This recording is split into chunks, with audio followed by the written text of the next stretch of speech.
ಈ ರೀಡಿಂಗ್ ನಿಮ್ಗೆ ಇಷ್ಟ ಆಗಿದ್ರೆ ಸಬ್ಸ್ಕ್ರೈಬ್ ಮಾಡಿ, ಪಕ್ಕದಲ್ಲಿರುವಂತಹ ಬೆಲ್ ಐಕಾನ್ ನ ಪ್ರೆಸ್ ಮಾಡಿ.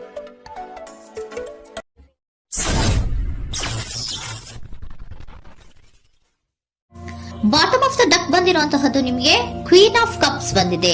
ನಿಮ್ಮ ಲವ್ ಲೈಫಿನ ವಿಚಾರವಾಗಿ ಬಹಳ ಕೇರಿಂಗ್ ಅನ್ನ ಮಾಡ್ತಾ ಇರುವಂತಹದ್ದು, ಅದ್ರ ಬಗ್ಗೆನೇ ನೀವು ಯೋಚನೆಯನ್ನ ಮಾಡ್ತಾ ಇರುವಂತಹದ್ದು, ಒಂದು ಸ್ಟೇಬಲ್ ರಿಲೇಶನ್ಶಿಪ್ ಅನ್ನ ಉಳಿಸ್ಕೋಬೇಕು ಅನ್ನುವಂತಹ ಆಲೋಚನೆಯನ್ನ ಮಾಡ್ತಾ ಇರುವಂತಹದ್ದು ರೆಪ್ರೆಸೆಂಟ್ ಆಗ್ತಾ ಇದೆ. ಪಾಸ್ಟಿನ ಬಗ್ಗೆ ಹೇಳೋದಾದ್ರೆ ಎಲ್ಲವೂ ಚೆನ್ನಾಗಿಯೇ ಇತ್ತು. ಫುಲ್ ಕಾರ್ಡ್ ರೆಪ್ರೆಸೆಂಟ್ ಆಗ್ತಾ ಇದೆ ಅಂದ್ರೆ ಜಾಯ್ಫುಲ್ ಆಗಿತ್ತು, ಚೆನ್ನಾಗೇ ಮಾತಾಡ್ತಾ ಇದ್ರಿ, ಖುಷಿಯಾಗಿದ್ರಿ, ಖುಷಿಯಾಗಿ ಓಡಾಡೋದು ಎಲ್ಲವನ್ನ ಕೂಡ ನೀವು ಮಾಡಿರುವಂತಹದ್ದು ರೆಪ್ರೆಸೆಂಟ್ ಆಗ್ತಾ ಇದೆ. ಆದ್ರೆ ನೀವು ಯಾವಾಗ ಸೀರಿಯಸ್ ಆಗಿ ಕಮಿಟ್ಮೆಂಟ್ ಅನ್ನ ಕೇಳೋದಕ್ಕೆ ಶುರು ಮಾಡ್ತಿರೋ, ಅಥವಾ ನೀವ್ ಯಾವಾಗ ಸ್ವಲ್ಪ ಚೇಂಜಸ್ ಗಳನ್ನ ಮಾಡ್ಕೋ ಅಂತ ಹೇಳೋದಕ್ಕೆ ಶುರು ಮಾಡ್ತಿರೋ, ಅಥವಾ ನೀವು ಸ್ಪಷ್ಟವಾಗಿ ನಿಮ್ಮ ಲವ್ ಲೈಫಿನ ವಿಚಾರವಾಗಿ ಹೀಗೆ ಇರ್ಬೇಕು ಅಂತ ಯಾವಾಗ ಒಂದು ಗಡಿಗಳನ್ನ ಹಾಕೋಕೆ ಶುರು ಮಾಡ್ತಿರೋ, ಆಗ ನಿಮ್ಮ ಲವ್ ಲೈಫಿನ ವಿಚಾರದಲ್ಲಿ ಫೀಲಿಂಗ್ಗಳು ಲೆಫ್ಟ್ ಔಟ್ ಆಗುವಂತ ಸಾಧ್ಯತೆಗಳು ಇದ್ದಿರುವಂತಹದ್ದು ನಿಮ್ಮ ಪಾಸ್ಟಿನಲ್ಲಿ ರೆಪ್ರೆಸೆಂಟ್ ಆಗ್ತದೆ. ನೀವೇನಾದ್ರೂ ಹಾಗಿರ್ಬೇಕು ಹೀಗಿರ್ಬೇಕು ಅಂತ ಏನಾದ್ರೂ ನೀವು ಅವ್ರಿಗೆ ಹೇಳಿದ್ರೆ ಅವರು ನಿಮ್ಮಿಂದ ಸ್ವಲ್ಪ ಸ್ವಲ್ಪ ದೂರ ಹೋಗಿರುವಂತಹದ್ದು ರೆಪ್ರೆಸೆಂಟ್ ಆಗ್ತಾ ಇದೆ. ಯಾಕಂದ್ರೆ ನೀವು ಖುಷಿಯಾಗಿರ್ಬೇಕು, ಸಂತೋಷವಾಗಿರ್ಬೇಕು ಅಷ್ಟನ್ನ ಮಾತ್ರನೇ ಅವರು ಎಕ್ಸ್ಪೆಕ್ಟ್ ಅನ್ನ ಮಾಡುವಂತಹದ್ದು. ಈಗ ಸದ್ಯದ ಮಟ್ಟಿಗೆ ಅವರು ನಿಮ್ಗೆ ಯಾವುದೇ ರೀತಿಯ ಸೀರಿಯಸ್ ಕಮಿಟ್ಮೆಂಟ್ ಗೆ ಒಳಗಾಗುವಂತ ಸಾಧ್ಯತೆಗಳು ಯಾವುದು ಇದ್ದಿರೋ ಮಟ್ಟಿಗೆ ನಿಮ್ಮ ಪಾಸ್ಟ್ ನಲ್ಲಿ ರೆಪ್ರೆಸೆಂಟ್ ಆಗ್ತಾ ಇಲ್ಲ. ಈ ಪರ್ಸನ್ ಏನು ಈ 4 ಕಾರ್ಡ್ ಬಂದಿದೆಯೋ, ಈ ಪರ್ಸನ್ ಸೀರಿಯಸ್ ಕಮಿಟ್ಮೆಂಟ್ ಗೆ ಸಿಗುವಂತಹ ಸಾಧ್ಯತೆಗಳು ಇದ್ದಿರೋ ಮಟ್ಟಿಗೆ ನಿಮ್ಮ ಪಾಸ್ಟ್ ನಲ್ಲಿ ಕಾಣಿಸ್ತಾ ಇಲ್ಲ. ಆಗ ಅವರಿಗೆ ಫೀಲಿಂಗ್ ಲೆಫ್ಟ್ ಔಟ್ ಆಗಿರುವಂತಹದ್ದು, ಅವರು ಸ್ವಲ್ಪ ಸ್ವಲ್ಪ ಚೇಂಜ್ ಆಗಿ ನಿಮ್ಮಿಂದ ದೂರ ಹೋಗಿರುವಂತಹದ್ದು ಈ ಕಾರ್ಡಿನಲ್ಲಿ ರೆಪ್ರೆಸೆಂಟ್ ಆಗ್ತಾ ಇದೆ. ಅಟ್ ದ ಪ್ರೆಸೆಂಟ್ ನಲ್ಲಿ ನಿಮಗೆ ಬಂದಿರುವಂತಹ ಕಾರ್ಡ್ ಏನು, ವೀಲ್ ಆಫ್ ಫಾರ್ಚೂನ್. ಬದಲಾವಣೆಯ ಮಾರ್ಗವನ್ನ ನೀವು ಹಿಡಿಬೇಕು, ಅಂದ್ರೆ ಬದಲಾವಣೆ ಆಗ್ಬೇಕು. ನೀವು ಅವರು ಸೀರಿಯಸ್ ಕಮಿಟ್ಮೆಂಟ್ ಅನ್ನ ಕೇಳಿದಾಗ ಅವರು ನಿಮ್ಮಿಂದ ದೂರ ಹೋಗಿದ್ದಾರೆ ಅಂದ್ರೆ ನೀವೇನ್ ಮಾಡ್ಬೇಕು, ಅಟ್ ದ ಪ್ರೆಸೆಂಟ್ ನಲ್ಲಿ ಬದಲಾವಣೆಯ ಮಾರ್ಗವನ್ನ ಹಿಡಿಬೇಕು. ಬದಲಾವಣೆಯ ಮಾರ್ಗವನ್ನ ಮಾಡ್ಕೊಳಕ್ಕೆ ಹೋಗ್ತೀರಾ, ಆದ್ರೆ ನಿಮ್ ಕೈಲಿ ಆಗ್ತಾ ಇಲ್ಲ. ಯಾಕಂದ್ರೆ ವೀಲ್ ಆಫ್ ಫಾರ್ಚೂನಿನ ಕ್ಲಾರಿಫಿಕೇಶನ್ ಕಾರ್ಡ್ ಬಂದಿರುವಂತಹದ್ದು ಯಾವುದು, ಡೆವಿಲ್ ಕಾರ್ಡ್ ರೆಪ್ರೆಸೆಂಟ್ ಆಗ್ತಾ ಇದೆ. ಡೆವಿಲ್ ಕಾರ್ಡ್ ಏನನ್ನ ರೆಪ್ರೆಸೆಂಟ್ ಮಾಡುತ್ತೆ, ಅಡಿಕ್ಷನ್ ಅನ್ನ ರೆಪ್ರೆಸೆಂಟ್ ಮಾಡುತ್ತೆ. ಯಾವಾಗ್ಲೂ ಅವರ ಬಗ್ಗೆನೇ ಯೋಚನೆ ಮಾಡ್ತಾ ಇರೋದು, ಅದ್ರ ಬಗ್ಗೆನೇ ಥಿಂಕ್ ಮಾಡ್ತಾ ಇರೋದು. ಸ್ವಲ್ಪ ಬದಲಾವಣೆ ಮಾಡ್ಕೊಳಕ್ ಹೋಗ್ತೀರಾ, ಮತ್ತೆ ಪುನಃ ವಾಪಸ್ ಹಿಂದಕ್ಕೆ ಬರ್ತೀರಾ, ಮತ್ತೆ ಆಲೋಚನೆಯನ್ನ ಮಾಡಕ್ಕೆ ಶುರು ಮಾಡ್ತೀರಾ. ಆ ಕಾರಣವಾಗಿಯೇ ನಿಮ್ಗೆ ನೋವುಗಳು ಆಗ್ತಾ ಇರುವಂತದ್ದು ಅಟ್ ಪ್ರೆಸೆಂಟ್ ನಲ್ಲೂ. ನೀವು ಬದಲಾವಣೆ ಆಗೋಕೆ ಹೋಗ್ತೀರಾ, ಎಲ್ಲಿ ಬದಲಾವಣೆ ಆಗ್ತಾ ಇದ್ದೀರಾ, ಎಲ್ಲಿ ಚೇಂಜಸ್ ಆಗ್ತಾ ಇದ್ದೀರಾ, ನೀವು ಆಗ್ತಾ ಇಲ್ಲ. ಯಾಕೆ ಹೇಳಿ, ನಿಮ್ಮಲ್ಲಿ ಅಡಿಕ್ಷನ್ ಗಳು ರೆಪ್ರೆಸೆಂಟ್ ಆಗ್ತಾ ಇದೆ. ತುಂಬಾ ಅಡಿಕ್ಷನ್ ಇರೋದ್ರಿಂದ, ನಿಮ್ಮ ಲವ್ ಲೈಫ್ ನ ವಿಚಾರವಾಗಿ ನೀವು ತುಂಬಾ ಅಡಿಕ್ಟ್ ಆಗಿರೋದ್ರಿಂದ ನೀವು ಯಾವುದೇ ರೀತಿಯ ಬದಲಾವಣೆಯನ್ನ ನೀವು ಮಾಡ್ಕೋತಿಲ್ಲ.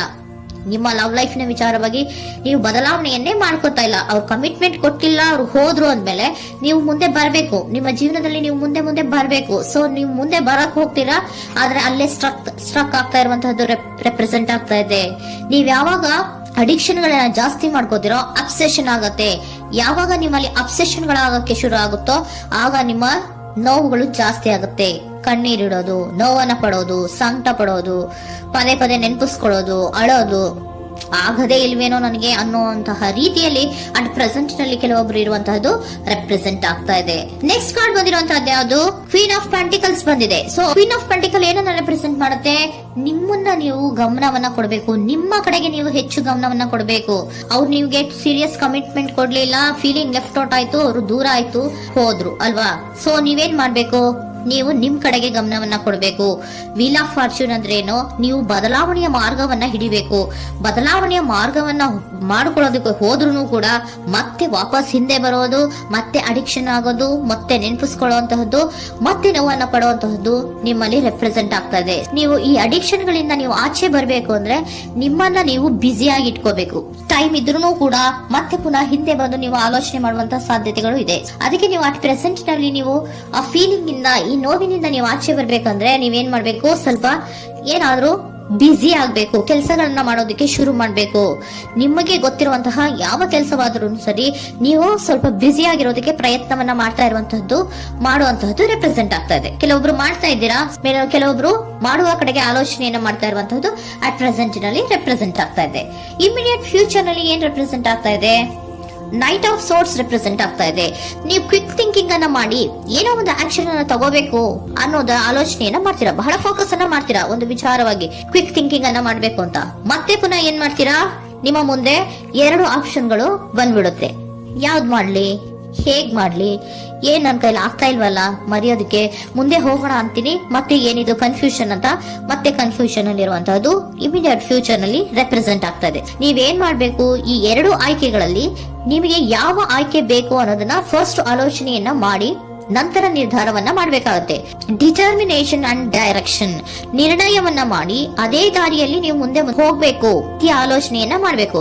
ಆ ರೀತಿಯ ಆಲೋಚನೆಯನ್ನ ಮಾಡಿದ್ರೆ ಇನ್ ನಿಯರ್ ಫ್ಯೂಚರಿನಲ್ಲಿ ನೀವು ಆ ರೀತಿ ಆಲೋಚನೆಯನ್ನ ಮಾಡಿದ್ರೆ ನಿಮ್ಮಲ್ಲಿ ಒಂದು ಪಾಸಿಟಿವ್ ಚೇಂಜಸ್ ಗಳಾಗತ್ತೆ. ಸ್ಟಾರ್ ರೆಪ್ರೆಸೆಂಟ್ ಆಗ್ತಾ ಇದೆ, ಕೆಲವೊಂದು ರೀತಿಯ ಪಾಸಿಟಿವ್ ಚೇಂಜಸ್ ಗಳು ಆಗತ್ತೆ. ನಿಮ್ಗೆ ಏಂಜಲ್ ಗೈಡೆನ್ಸ್ ಏನ್ ಕೊಡ್ತಾರೆ ಅನ್ನೋದನ್ನ ನೋಡೋಣ. ನಾಟ್ ದ ರೈಟ್ ಟೈಮ್, ಇದು ಕರೆಕ್ಟ್ ಆಗಿರುವಂತಹ ಟೈಮ್ ಅಲ್ಲ.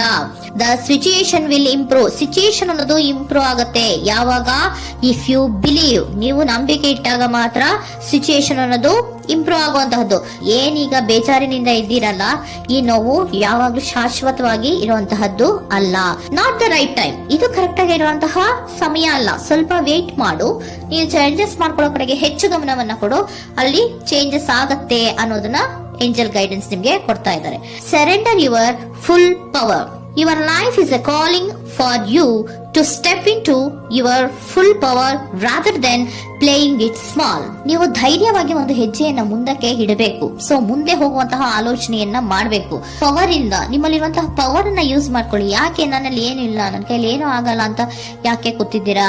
ನೀವು ಏನ್ ಮಾಡ್ಬೇಕು, ಬಹಳ ಧೈರ್ಯದಿಂದ ಮುಂದಕ್ಕೆ ಹೋಗಿ ಅನ್ನೋದನ್ನ ನಿಮ್ಗೆ ಸರೆಂಡರ್ ಕಾರ್ಡ್ಗಳು ಕೂಡ ಹೇಳ್ತಾ ಇದ್ದಾರೆ.